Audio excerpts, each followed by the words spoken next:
De impuestos en Egipto en el tiempo de la dinastía de los Ptolomeos, en Grecia en el tiempo de Pericles, en Roma en el tiempo de Julio César, pero hay antecedentes más antiguos a estos estados, que se consideran estados antiguos, y es como es el caso de Babilonia. Ahí se creó un código llamado el código de Hammurabi, que existió en el año, o fue creado en el año 1155 antes de Cristo.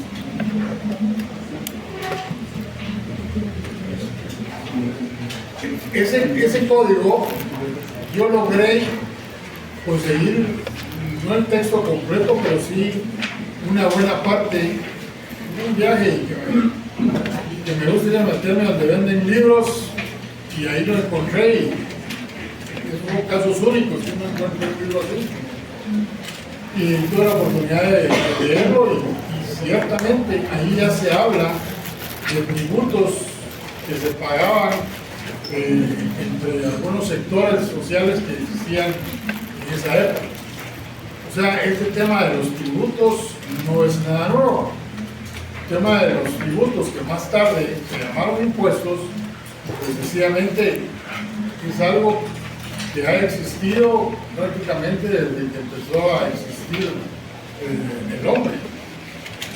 Y por eso es que cuando hablamos de los impuestos, encontramos que en el estado feudal, bueno, vieron la clasificación de los tributos y cómo se subclasifican los impuestos, las tasas y las contribuciones especiales. Por cierto que yo estaba con la esperanza de que todos iban a tener 2 puntos seguros en el examen, con la pregunta que en las 2 variantes puse: ¿cómo se clasifican los tributos? Y mi gran sorpresa es que muchos de ustedes no pusieron impuestos, tasas o contribuciones especiales. Pusieron cualquier otra cosa menos lo que tenían que poner. Y otros lo dejaron en blanco. Y eran 2 puntos gratis. Pero ahora seguimos con lo mismo. Y entonces ahora ya estamos hablando de impuestos. Los impuestos realmente se desarrollaron, o sea, tuvieron un boom en el estado feudal. En el estado feudal. Se me olvidó otro antecedente histórico de los tributos. Fue en la India. Ya existían y fueron creados en el año 300 antes de Cristo.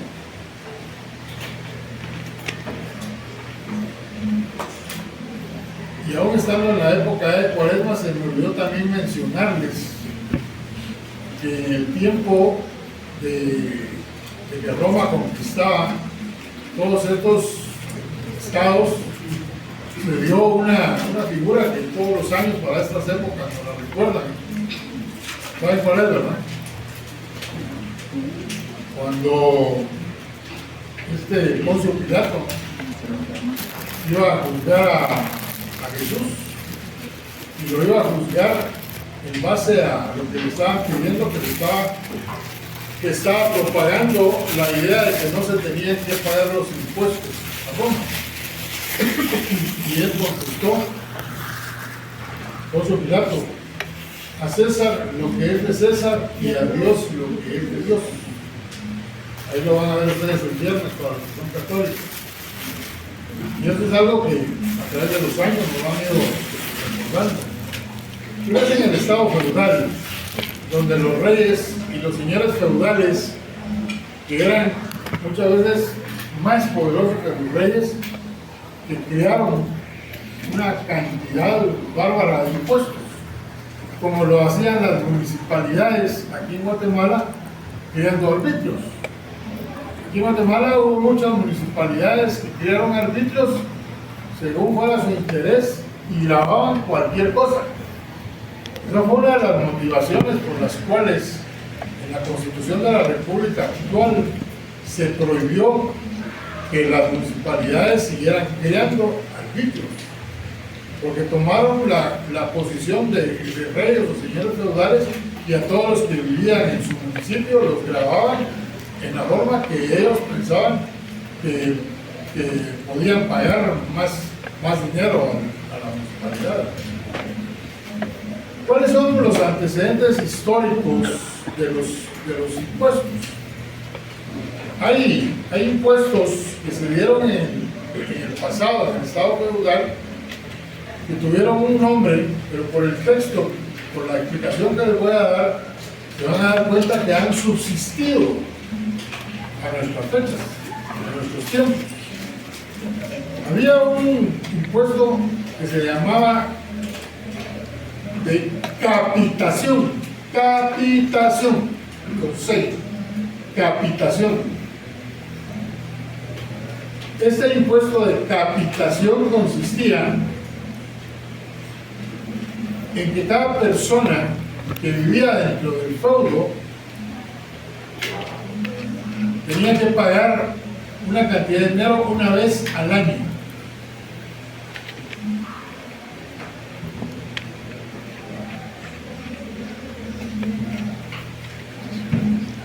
Otro, llamado formariaje. Formariaje.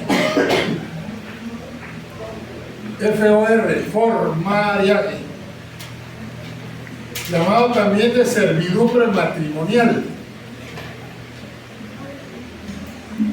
Este impuesto consistía en que si una persona se quería casar con una persona ajena al feudo, o sea, de otro feudo, tenía que pagar una determinada cantidad de dinero al señor feudal, o si eran tierras del rey. Otro, mano muerta.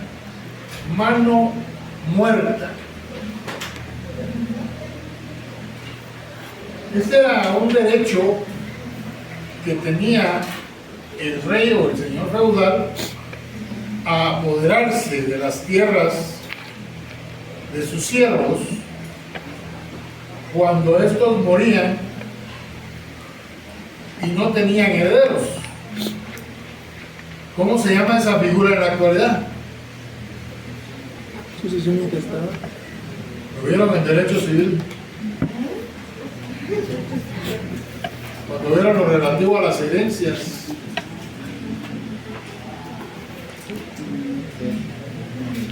Mano muerta. El derecho del señor feudal o del rey a quedarse con las tierras de los siervos cuando estos no tenían herederos. ¿Cómo se llama actualmente esa figura? Es cuando el Estado sucede, porque pues no hay herederos, es el Estado. ¿Cómo se llama? Yo le digo, ¿cómo se llama la figura? Porque sigue datos en esos mismos términos. Todo lo que ahora no se llaman siervos. Los miembros de una sociedad que no tienen herederos y tienen tierras, no tienen herederos y el Estado se queda con ellas. ¿Cómo se llama? Esta pregunta para el privado, ¿no? Herencias vacantes. Herencias vacantes. Está en el Código Civil y está en la Ley de Herencias, Legados y Donaciones. Luego está el censo.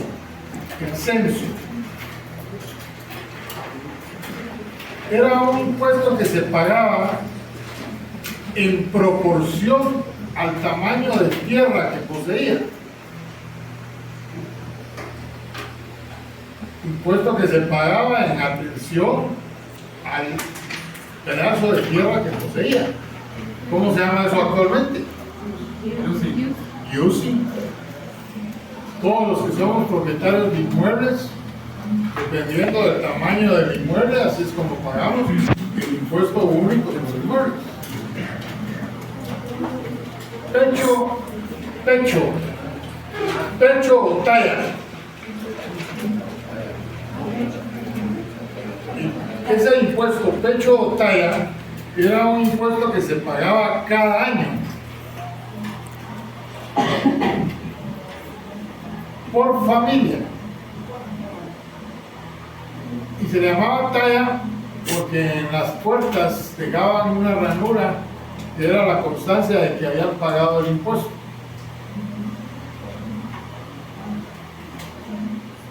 Tasas de rescate. Las tasas de rescate consistían en que un rey o un señor feudal secuestraba a un familiar o al propio señor feudal o al propio rey, y los familiares tenían que pagar una tasa de rescate. Yo creo que de ahí tomaron el ejemplo de los secuestradores actuales.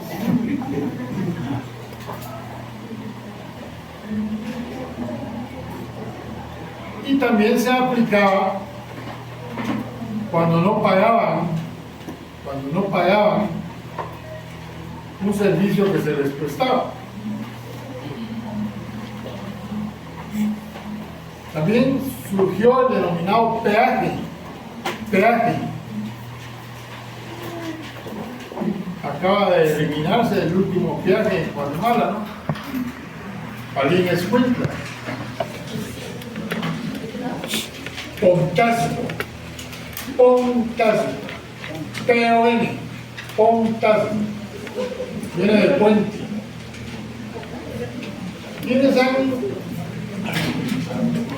¿Cuántos han viajado saliendo por Iztapa a las playas de Monterrico? Ahora resulta que nadie llevaba, y hasta pagado tienen a una calle para Semana Santa. No, en serio, ¿alguien ha viajado a Monterrico saliendo por Iztapa? ¿Sí? Saliendo de Iztapa hay un puente y ahí cobran una cantidad de dinero, y ese dinero es lo que se paga, es lo que se llama contado, y ya el viaje y el contado existían en el estado feudal. La diferencia es que en aquel tiempo se le llamaba impuesto a todo, pero en la actualidad, como ya se clasifican los tributos en impuestos, tasas y contribuciones especiales, bueno, pues ahora el peaje, dependiendo cómo es que funcione, así puede ser un impuesto o puede ser una tasa. Si es como el que existía para Palín Escuintla, allá no se llama impuesto, ahí se llama tasa. Se llamaba tasa. ¿Por qué? Porque recibíamos una contraprestación a cambio.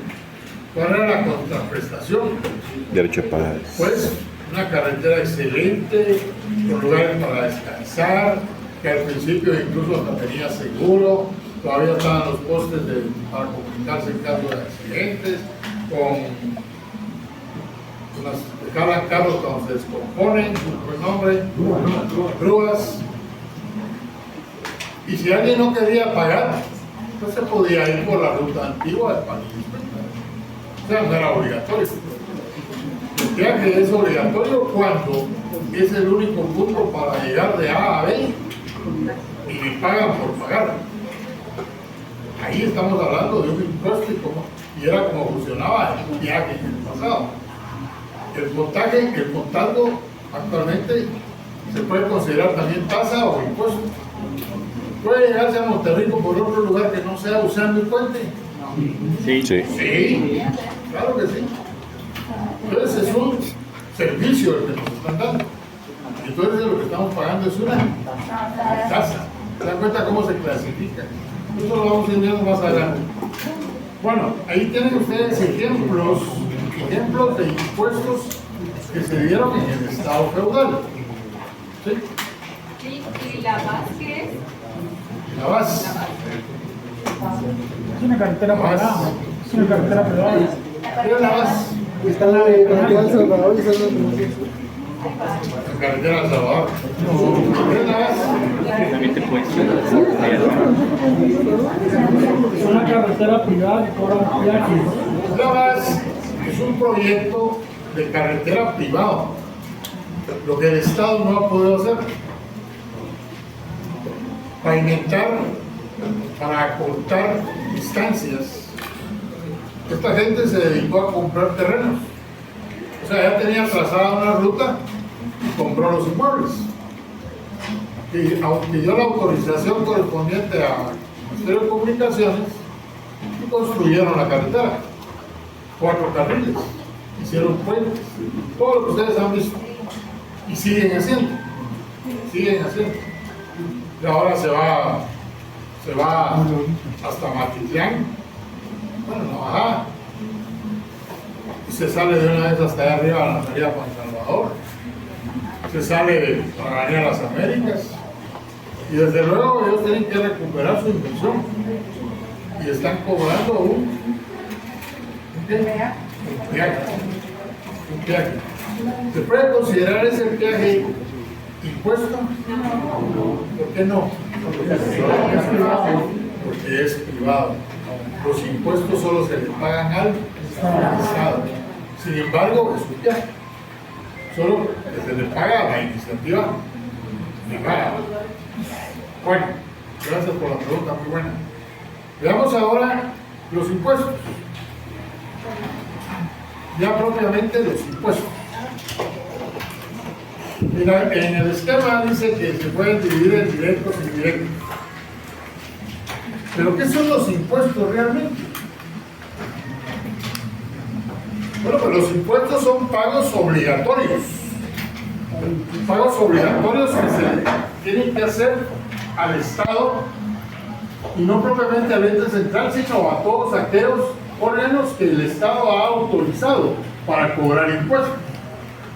De tal cuenta que cuando hablamos de las formas de captar recursos, cuando vimos la actividad financiera del Estado, ¿se recuerdan?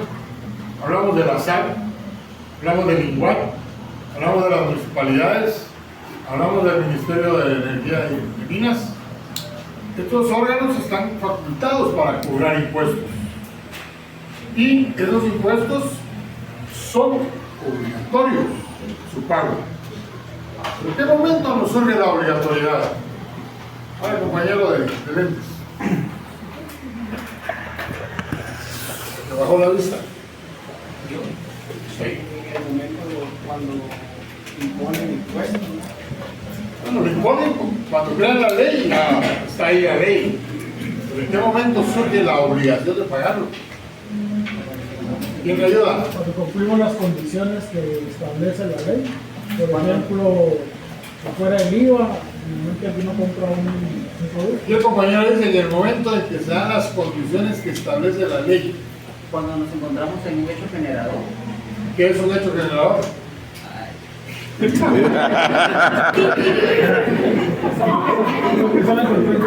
lo hubiera dicho como lo dijo el compañero, sí, las condiciones. Efectivamente, la obligatoriedad surge cuando un sujeto se ubica dentro del hecho generador que establece la ley. Pero el hecho generador no son más que las condiciones que el legislador ha creado. Y que cuando se cumple con esa condición, automáticamente surge la obligación. Yo el día de ayer no tenía vehículo. Y hoy me compré un vehículo. Ayer yo era obligado a pago del impuesto de circulación de vehículos. No. Pero hoy me surgió ya la obligación porque compré un vehículo. O sea, cumplí con la condición que dice ese impuesto. Ya no yo, pues ustedes compraron un inmueble el día de ayer. Y hasta el día de ayer, antier ustedes no estaban obligados a pagar ningún impuesto porque no tenían un inmueble. Pero en el momento en que compraron ese inmueble, ustedes ya están en la condición que establece el UCI, o sea, el hecho generador. que dice que todos los propietarios de bienes inmuebles están obligados al pago de ese impuesto. El artículo completo dice impuestos, perdón, no sé cómo se pierde la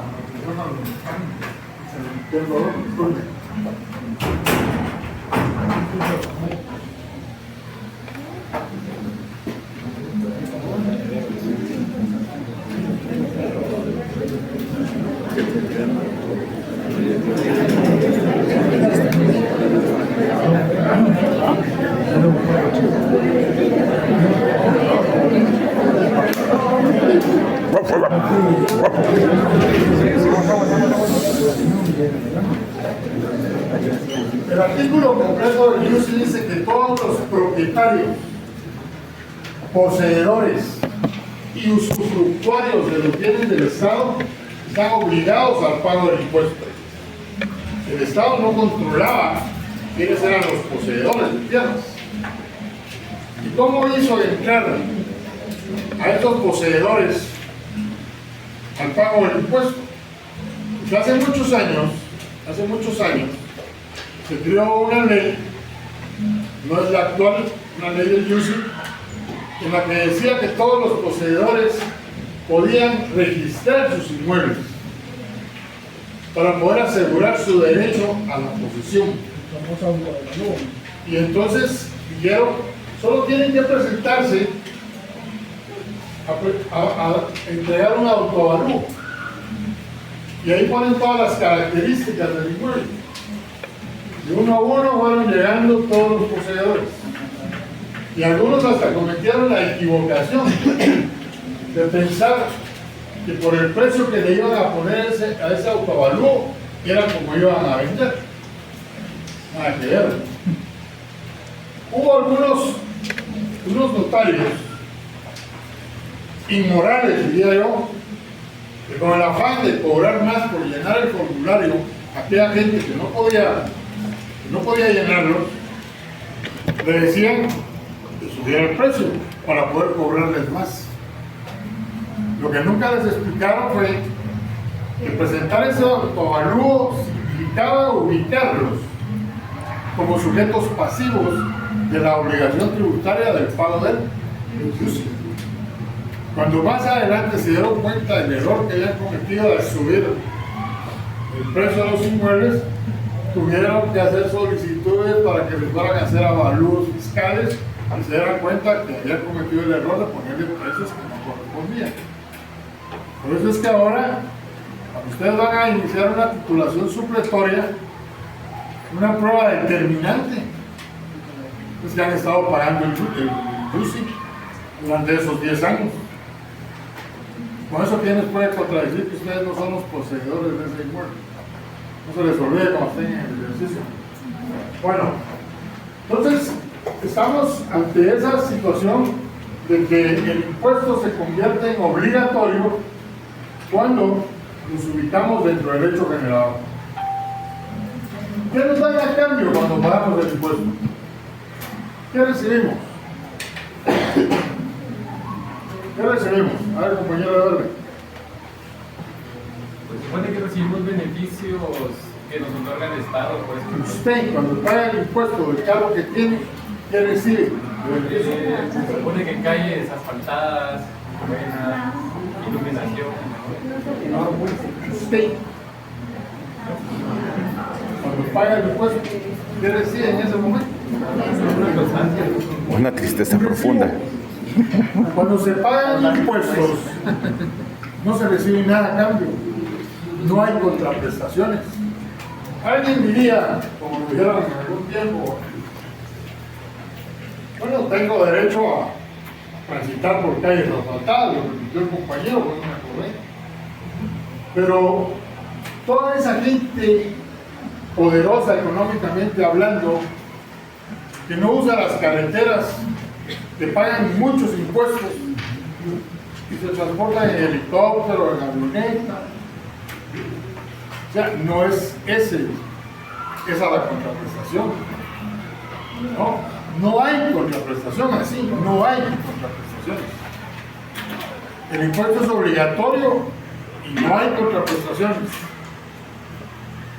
Además de eso, en los impuestos no pueden cobrarse si no hay una ley, no hay una ley que los establece. O sea, el principio de legalidad. La SAT o cualquier otro órgano del Estado no puede cobrar un impuesto si el Congreso no ha creado previamente la ley. Nulo tributum sin ley. No existe tributo si no existe ley. Principio de legalidad. Entonces, ¿a dónde va a parar lo que pagamos de impuestos? Aparte de que antes al bolsillo de las bolsas, ¿a dónde va a parar el dinero que se paga de impuestos? Fondo común. Hay una cuenta que se llama Fondo Común. Cuando ustedes pagan impuestos, esos dineros van a la cuenta del Fondo Común del Estado. Y entonces, cada gobierno de turno va a utilizar esos dineros de conformidad con sus políticas de gobierno. Cada gobierno es diferente. Cada gobierno utiliza los recursos en forma diferente. Sin embargo, esa era la norma antes. Hace algunos años, el Congreso dijo, vamos a limitar al Ejecutivo. Ya no lo vamos a dejar que todos los impuestos vayan al Fondo Común. Y entonces, cuando empezaron a hacer actualizaciones de leyes, o sea, modernizando las leyes tributarias, empezaron a poner artículos en los cuales se señalaba que tal porcentaje de este impuesto va para tal actividad, para tal órgano, para tal situación. En el caso del impuesto de circulación de vehículos, la ley dice que va a 4 o 5 instituciones y le señala cuánto es el porcentaje. Y lo que sobra va a pagar el Fondo Común. Esa es una de las grandes discusiones que hay ahorita. Ustedes lo han leído, me imagino, con Aeronáutica Civil. Aeronáutica Civil es una institución que recibe un porcentaje del impuesto de circulación. Porque el impuesto de circulación de vehículos no es solo para los carros, las camionetas, no. El impuesto de circulación lo pagan también los propietarios de helicópteros, los propietarios de avionetas, los propietarios de lanchas, dependiendo de la clase de motor, del tamaño de la lancha o del yate, de las distintas clases que hay. Así es como se paga el impuesto de circulación. Y lo que se paga, lo que tiene que ver con aviones y todo esto, es un porcentaje que se le da a Aeronáutica Civil.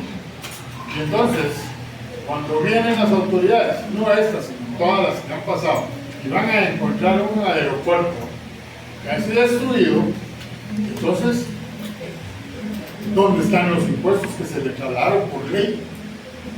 El porcentaje que dice la ley y que lo han utilizado. Y este gobierno ya puso las denuncias porque las gradas eléctricas no son acordes y otro montón de cosas que ahí señalaron. Pero los gobiernos pasados, ahí donde están las carroñas. Esto quiere decir, perdón, el más importante, el IVA. El IVA es uno de los impuestos que mayores recursos le provee al Estado. Y sin embargo, no todo ese caudal va al Fondo Común. ¿Alguien sabe por qué? ¿Nadie sabe por qué?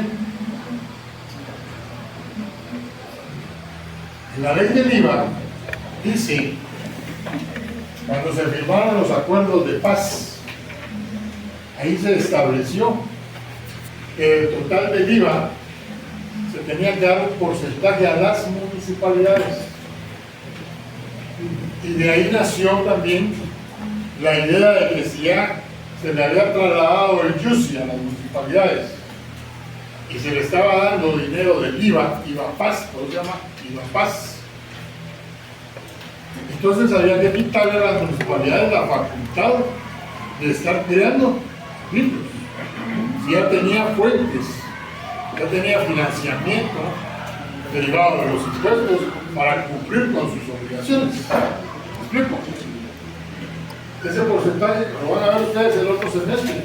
Y ahí es donde los impuestos, les digo, no van el 100% al fondo común, porque los legisladores decidieron limitarle ese ejercicio al Ejecutivo, de utilizarlos de la forma que consideraran más conveniente para satisfacer las necesidades sociales.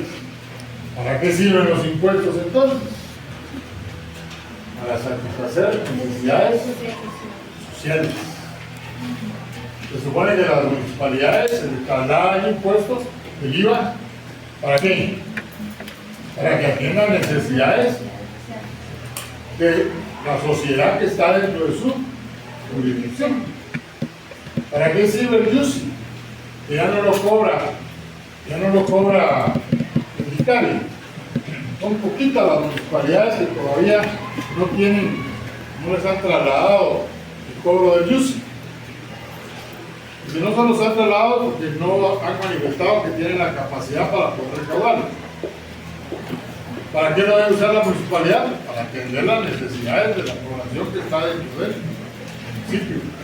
Y el Ejecutivo, para atender las necesidades de toda la colectividad a través de los servicios públicos. Todo lo que les dije son las características de los impuestos. Espero que hayan apuntado.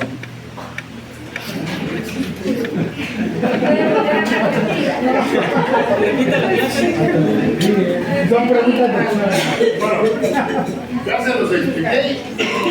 Entonces ahora pongan características de los impuestos.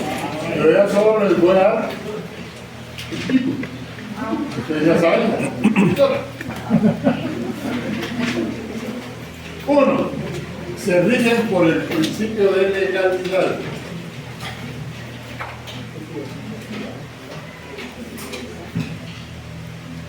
Se rigen por el principio de legalidad.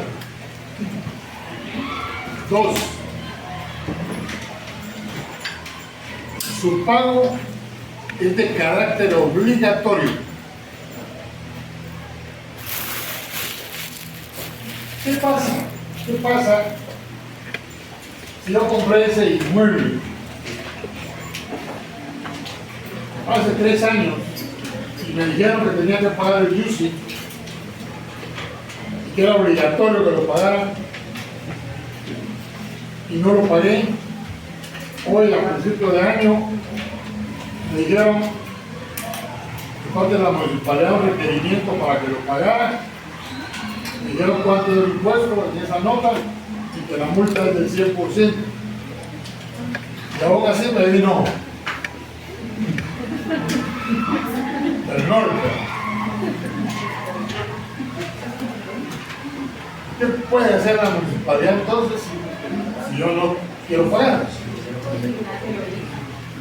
Consignarme. ¿Quién dijo consignar? No. Ser un económico coactivo. ¿Qué es un económico coactivo? Es un proceso que permite, pues como su nombre lo indica, coaccionar al pago de una obligación. Proceso coaccionario.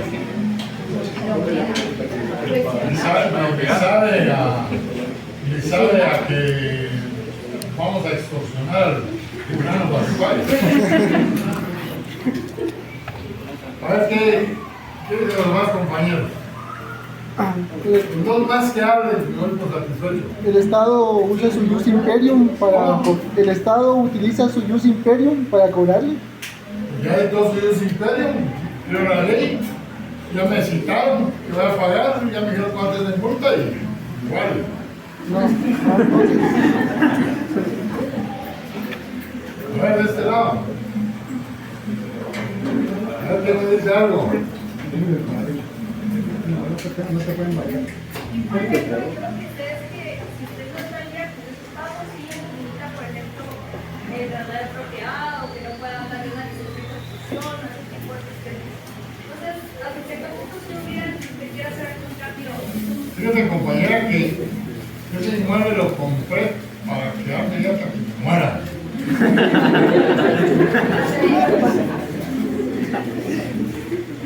A ver, ¿alguien más? Se voy a ir diciéndoles no. Se inicia un proceso económico coactivo, la cual tiene el objeto de cobrar mediante un proceso judicial ese impuesto que deja de percibir la municipalidad. Esa es la respuesta. Hay un proceso llamado proceso económico coactivo, que es un proceso de mera ejecución. Y en ese proceso que va a iniciar la municipalidad, la SAT, el INS, el ICUAT o incluso el Ministerio de Minas, que son los que cobran impuestos, lo van a plantear y es un proceso de mera ejecución que supletoriamente aplica las normas, los artículos del Código Procesal Civil y Mercantil que se refieren a los procesos de ejecución. Cuando es del UCI, las municipalidades no tienen tanto problema porque de una vez se embargan el inmueble.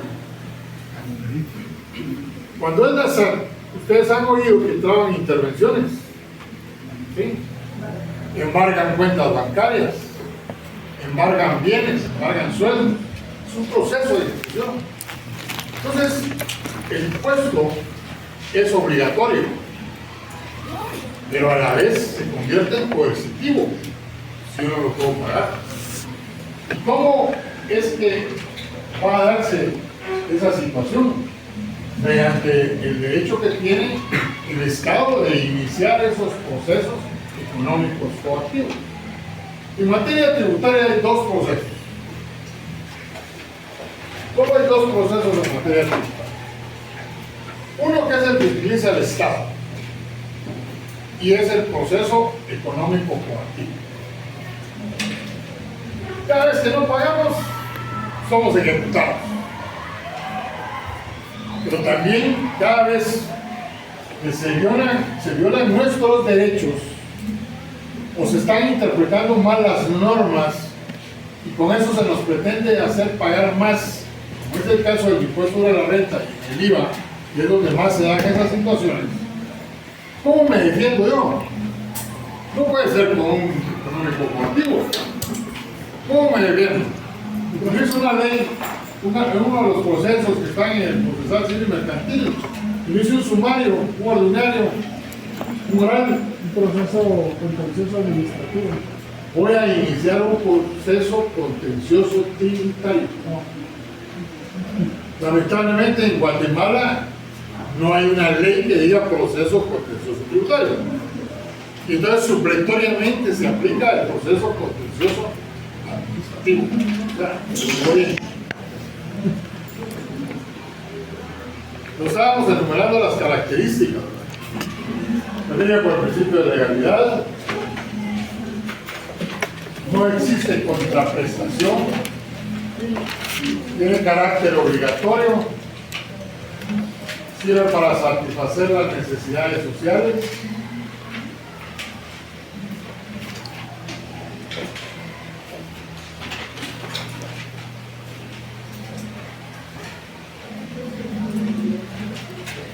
Me acuerdo de otras veces los digo, que son 6. Bueno, eso es lo que podemos hablar en términos generales de los impuestos. Pues si ya estamos bien ubicados, a ver, ¿por qué no me preguntan a mí? ¿Qué dijo la tercera? ¿No existe? Yo tengo, se rige por el principio de legalidad, no existe contraprestación, son de carácter obligatorio, sirve para satisfacer necesidades sociales. ¿Dígame uno? No. Bueno. se refiere a los impuestos, ya hablamos del origen, vean sus antecedentes históricos, ya nos referimos a, en general, cómo es que funciona el impuesto, no decimos nada a cambio. Entonces ahora veamos esa clasificación que ustedes tienen en la ruta que imprimieron. Los impuestos directos y los impuestos indirectos. ¿Y qué ustedes que se diferencian los impuestos directos e indirectos? Vamos a preguntarle a alguien de atrás. Todos están estudiando.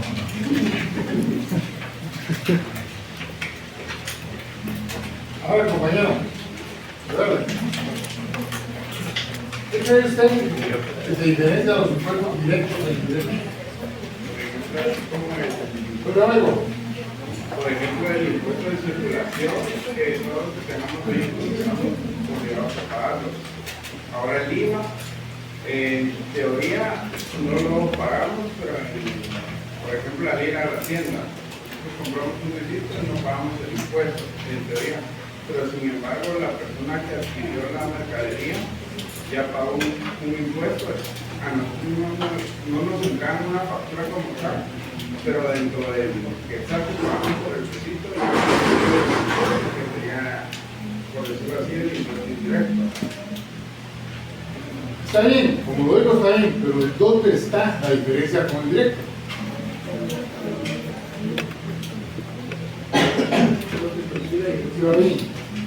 ¿Cómo? Uno se percibe directamente y el otro. Uno se percibe directamente y el otro indirectamente.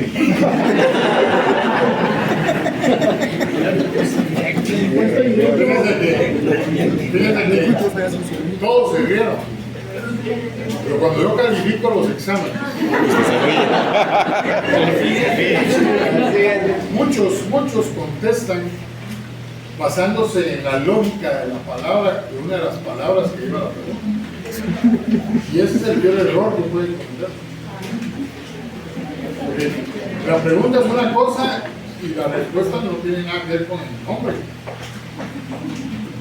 Cuando yo le pregunto esto de ¿en qué piensan ustedes que se diferencia el directo al indirecto? El compañero tiene la idea. Tiene la idea porque en un caso sí lo pago, en el otro me da factura, bueno, como lo mencionó. Pero alguien más quiere hablar. Que el directo lo tengo que pagar yo a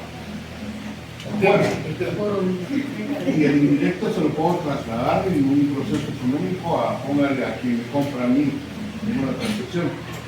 Ya incluyó una palabra, trasladar. ¿Sí? Digo, el impuesto directo lo pago yo efectivamente.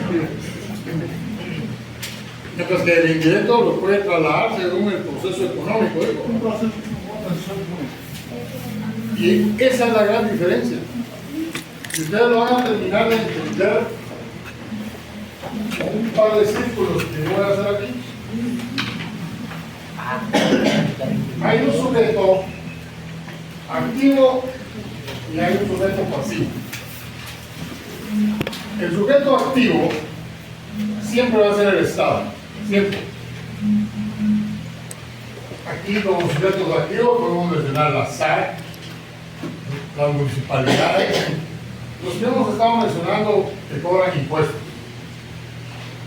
En términos generales vamos a decir el fisco. Si ustedes quieren, el Estado, órganos del Estado. Y el sujeto pasivo se va a entender por sujeto pasivo el obligado, el que tiene que cumplir con la obligación tributaria. Para efectos de este curso, a este sujeto pasivo le vamos a llamar contribuyente, para facilitar las explicaciones. Pero digo, para efectos de este curso, porque sujetos pasivos existen muchos más. Código Tributario, que ustedes van a tener la obligación de leer el otro semestre, nos da la clasificación de los distintos sujetos pasivos que existen. Y entre ellos, uno, que es el contribuyente. Pero siempre oímos hablar de contribuyente, y asocienlo a eso. Sujeto pasivo, contribuyente. Pero no me van a decir que yo dije que el único sujeto pasivo que existe en Guatemala es el contribuyente. Eso no es cierto. Entonces yo, como ejemplo, vamos a poner que el sujeto pasivo es contribuyente. Siempre voy a hablar yo de contribuyente con la aclaración que en el Código Tributario está la clasificación de los sujetos pasivos. Bueno, para que se dé una relación jurídico-tributaria, necesitamos que existan estos dos sujetos. Pero hay una característica que nos dice que para el impuesto que necesitamos. Se necesita una ley. Esa ley, dijo un compañero aquí adelante, tiene que tener un hecho generador, que es la condición.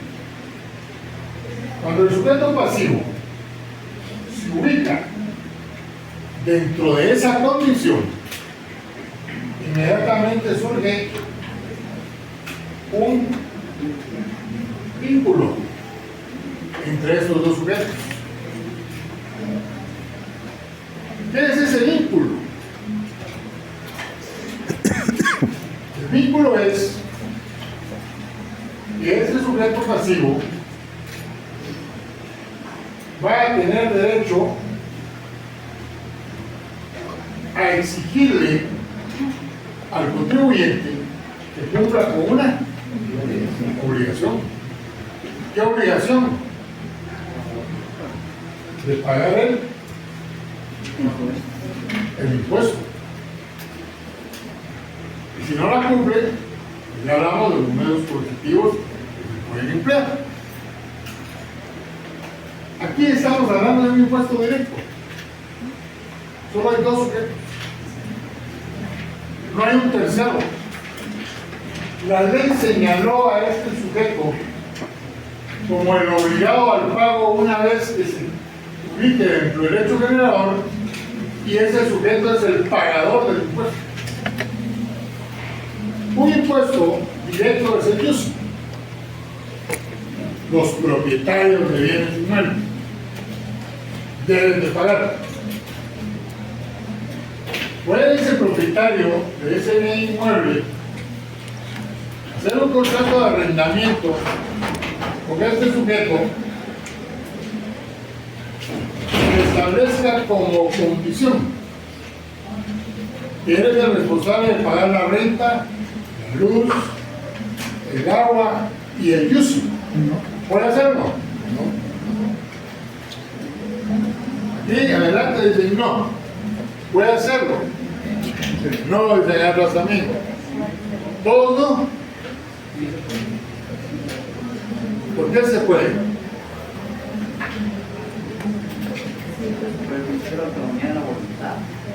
Por el principio de la autonomía de la voluntad. Cuando hablamos de los derechos tributarios, del derecho financiero, ¿son ramas del derecho privado o del derecho público? ¿Y hay autonomía de la voluntad dentro del derecho público? Entonces,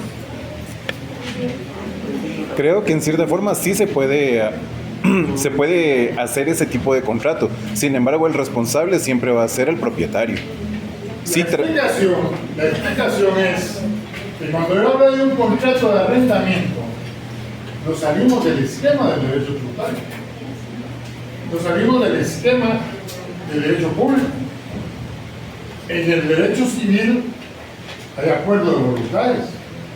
Y si yo tengo un inmueble, yo lo voy a rentar, y esas fueron las condiciones, pues, perfecto. ¿Cuál es el problema? No hay problema. El problema está en que si el día de mañana viene el inquilino y dice, no pago los servicios. Y al tercer año le llega al propietario del inmueble un requerimiento para que pague el impuesto, viene él bien seguro y llega el registro catastral de la municipalidad y dice: ese requerimiento no me lo tienen que hacer a mí, lo tienen que hacer a ese fulanito porque hicimos un contrato que lo iba a pagar. ¿Es correcta esa posición? No, porque el sujeto pasivo es él, todo lo que haga con terceros ese es problema de él, eso no le interesa en lo más mínimo al Estado. Así que el que va a tener que pagar siempre es él, no un tercero, aunque haya un contrato de por medio. Por eso el impuesto directo es el impuesto en el cual la ley señala a un sujeto pasivo y ese sujeto se convierte en el pagador del impuesto. Apunta porque no creo que tenga nota.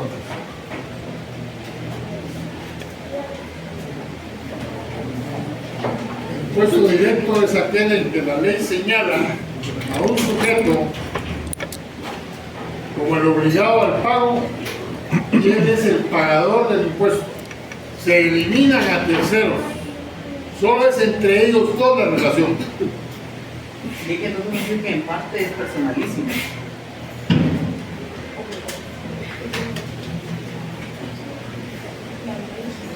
Yo no diría que es personalísimo. ¿Qué pasa si el propietario del inmueble se muere?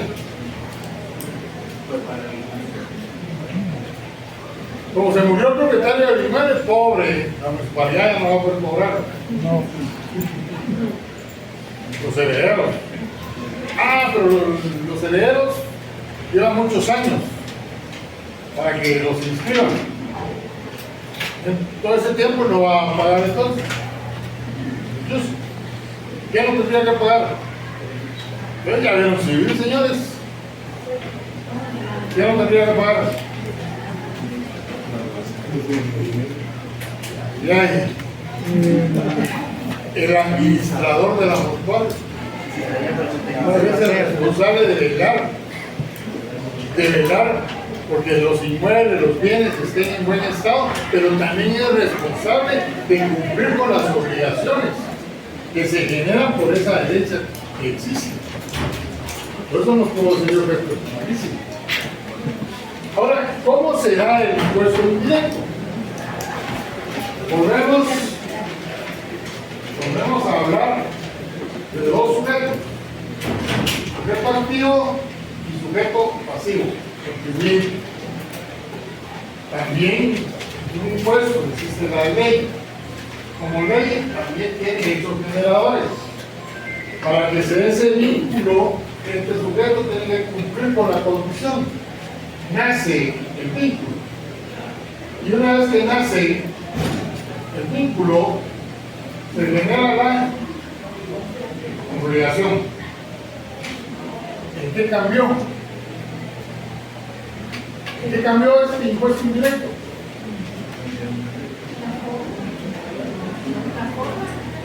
Hay algo que ya dijo Andy aquí en el auto.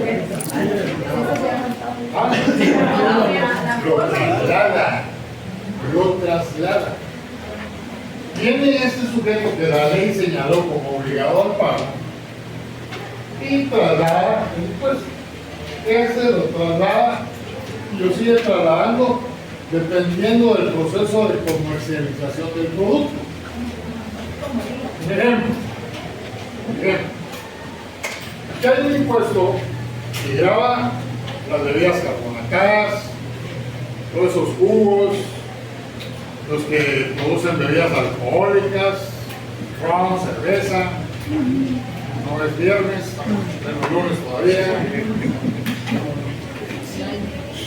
Todas las brisas que se están echando por acá.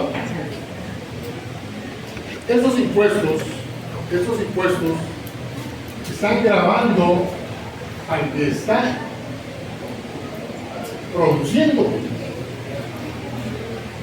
Ese es el destinatario legal del impuesto. El que está produciendo el cigarrillo, el que está produciendo las bebidas gaseosas, estas bebidas alcohólicas, el que está importando materia prima, que paga el impuesto de importación. Todos ellos son destinatarios legales de leyes tributarias indirectas que existen en Guatemala. Pero ese sujeto que tiene una fábrica de camisas y de blusas, que trajo las telas del extranjero y los tintes, y que pagó un impuesto cuando nacionalizó la materia prima, ¿él se queda con esa carga tributaria? No. Él cuando vende a sus distribuidores,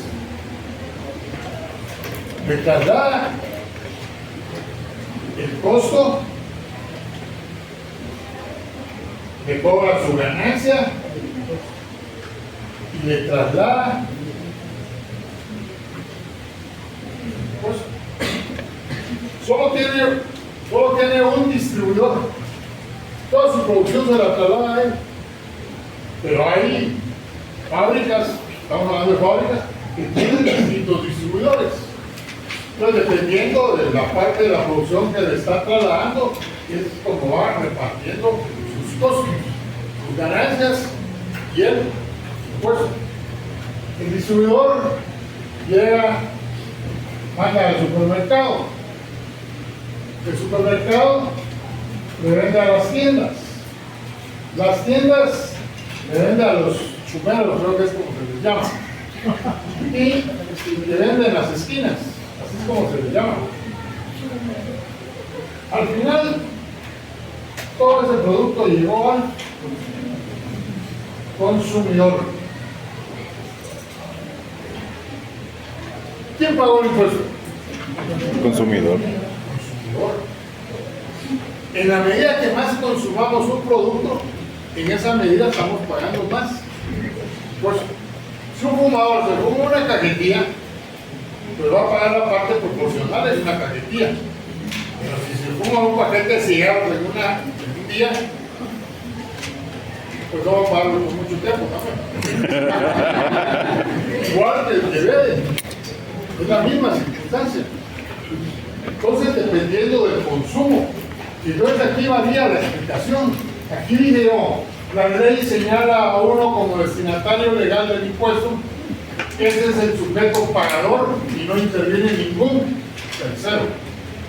Aquí la explicación es, la ley señala a un sujeto como destinatario legal del impuesto. Es el que paga el impuesto, pero se le traslada a un tercero la carga tributaria, que normalmente es el consumidor. No me quiero aventurar ahorita a hablar de la ley del IVA, porque no lo voy a poder explicar lo demás. Pero cuando estemos ya hablando de los impuestos, me voy a tomar tiempo para explicarles cómo es que funciona el IVA y cómo es que nosotros como consumidores pagamos el IVA, realmente lo pagamos. Pero cuando no pedimos factura, y el IVA se queda en uno de esos estados, ya no le llega al Estado, ellos se quedan con ese pago. Lo que yo necesito es que ustedes entiendan cómo funciona el directo y el indirecto. La palabra clave la dijo el compañero: el indirecto se traslada. Y efectivamente, este proceso de aquí es un fenómeno y se llama fenómeno de la traslación o repercusión de los impuestos. Fenómeno de la traslación o repercusión de los impuestos. No está en el programa, pero vamos a tomar el tiempo más adelante para explicar las distintas fases que se dan dentro de ese fenómeno. Bueno, con esto creo que tenemos claro cómo es que funciona el directo y el indirecto.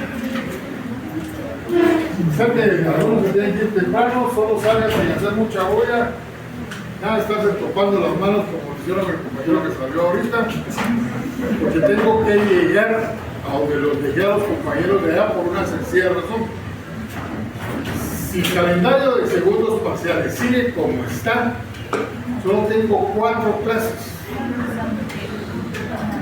Yo tengo 4 clases. Y si hay huelga, si se va a dar lo de la huelga, voy a tener una clase más. Porque regresando de la semana de Semana Santa, empiezan los segundos parciales. Entonces, yo estoy compartiendo, sé que hay una solicitud para que se los cargue, pero no va a ser mucho porque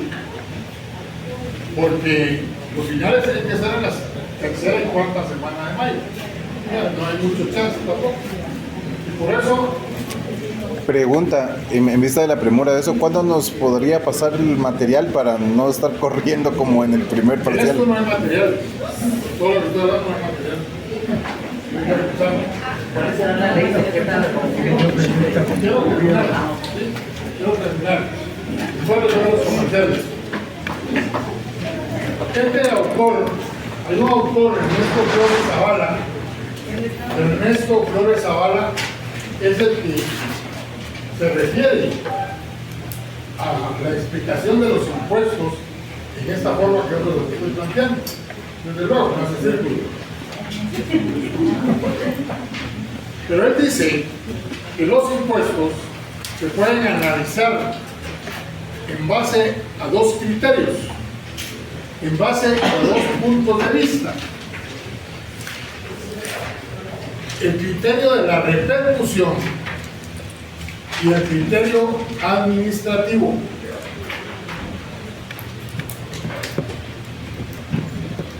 El criterio de la repercusión y el criterio administrativo.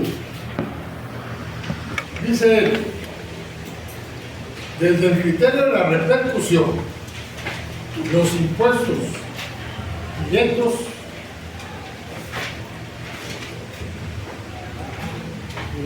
son aquellos en los cuales el verdadero contribuyente es aquellos de los que el verdadero contribuyente es el que la ley señala como obligado al pago. Y no hay ningún intermediario entre el fisco y el contribuyente. Lo que yo les decía, no participa ningún tercero. Solo hay 2 sujetos. Desde el punto de vista del criterio de la repercusión, los impuestos indirectos, dice este autor, la ley señala a un contribuyente, al verdadero contribuyente. ¿Por qué es el verdadero contribuyente? Porque es el destinatario legal, el que se señala en la ley como obligado al pago. Pero ese sujeto tiene la capacidad para trasladar la carga tributaria.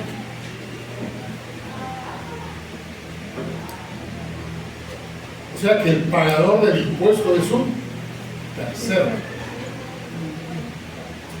Un compañero allá en otra sección decía, leí en algún lado, sus palabras, que la traslación es prohibida. Y entonces yo le digo, no creo que haya un estado que prohíba la traslación del impuesto. Y pregunté a algunos por qué. Que como aquí ya vamos corriendo, no pregunto. La razón por la que un estado no puede poner mecanismos en la ley de los impuestos indirectos para que se traslade la carga tributaria por una sencilla razón. No puede controlar a los consumidores. ¿Cómo podría controlar el consumo del cigarrillo, el consumo de las aguas gaseosas, el consumo del licor? Y por eso es que el impuesto se grava o se opera en la fuente, el que lo está produciendo. y que él tenga la capacidad para trasladar la carga tributaria. Y por esas razones también que cuando le suben el porcentaje al impuesto que grava las bebidas carbonatadas, ¿por qué el productor nunca hace bulla? ¿Por qué nunca se opone? ¿Por qué nunca saca manifiestos? ¿Por qué? Porque él lo va a pagar en este momento, pero posteriormente va a recuperar lo que le pagó al fisco. Y así es como opera en Guatemala, en Latinoamérica y en cualquier lugar del mundo el impuesto indirecto, porque al Estado le conviene. Por eso es que hace algunos años el impuesto sobre la renta se pretendía que se grabara en la fuente. Por ejemplo, los que estamos en relación de dependencia, que fuera el patrono el que nos descontara de una vez el impuesto. Servicios profesionales, a que se los pagáramos, tenía que retenerlo. ¿Por qué ya no se llevó a cabo eso? Porque se demostró con estadísticas que era muy difícil que el 100% del impuesto llegara al Estado. Y las estadísticas se tomaron en base al IVA. Pero en el caso de los indirectos es mejor que se grabe en la fuente y que el consumidor finalmente sea el que lo pague. Por esa razón el impuesto indirecto también, cuando se van a hacer modificaciones a las leyes impositivas para mejorar la recaudación, y dice el Estado, vamos a subir la tasa impositiva del impuesto sobre la renta. Porque ahí sí, inmediatamente salen los comunicados, salen los que escriben en los periódicos, que ya les han pagado para que escriban en contra de eso? ¿Por qué lo hacen? ¿Por qué no quieren que suban el impuesto sobre la renta? ¿Por qué dicen que es mejor que le suban el porcentaje al pago del IVA? ¿Por qué? Porque el ISR es directo y el IVA es indirecto. Porque el ISR es directo, va a determinados sectores de la población, a los que generan ganancia. Y en una sociedad es un menor sector el que genera ganancia. Es la totalidad de la población la que consume. ¿Hay alguien que no paga impuestos? Y entonces, ¿qué? ¿El que anda pidiendo limosna paga impuestos? Cuando compran la tienda, Claro que paga impuestos. No importa de dónde provengan sus recursos, pero cuando él va y compra el octavo, el vendedor, pobrecito, le va a decir el cantinero, le vamos a dar el menor precio. No, se lo va a dar al mismo precio. Aquel niño de 1 año, con hijos, con padres ricos, poderosos económicamente, pero sin más familia que ese niño pobrecito. Los padres tienen avión, tienen helicóptero, tienen camioneta, fabrican hierro, exportan acero, los millones les llegan de todos lados. Y van a la finca para ver cómo está el ganado, el helicóptero se cae y se muere. Pobrecito el niño. ¿Qué va a hacer el Estado? Si todo le quedó al menor, no tiene capacidad, no tiene más de 18 años, no puede ser sujeto de derechos y obligaciones, ¿cierto? El Estado tiene que esperar a que él cumpla 18 años para que pague impuestos, ¿sí? ¿Sí? ¿Sí? No. El niño va a seguir creciendo en una cuna de oro. En el Código Tributario está el representante de menores y él va a tener que responder por todos esos bienes y va a tener que pagar los impuestos, porque el niño no va a salir gateando a las cajas de los bancos a pagar el impuesto. Todos pagamos impuestos, no importa si son mayores de edad, menores de edad, si son ancianos, si son limosneros, no importa, todos pagamos impuestos. Y por eso es que siempre tratan de que las tasas impositivas sean más altas en los impuestos Indirectos. Y aún así no he llegado a donde llegué. Ventajas de los impuestos directos. Solo 3. Y media. Ventajas de los impuestos directos. 1. Aseguran una renta cierta.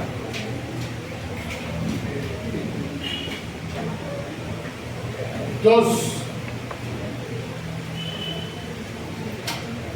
Hacen posible la realización de la justicia fiscal. Hacen posible la realización de la justicia fiscal. 3. En tiempo de crisis tienen cierta fijeza, de fijos, fijeza. Y la explicación se la voy a dar el miércoles. Nos quedamos ahí, la explicación la doy el miércoles. Perdón, los que no se examinaron, el día que fue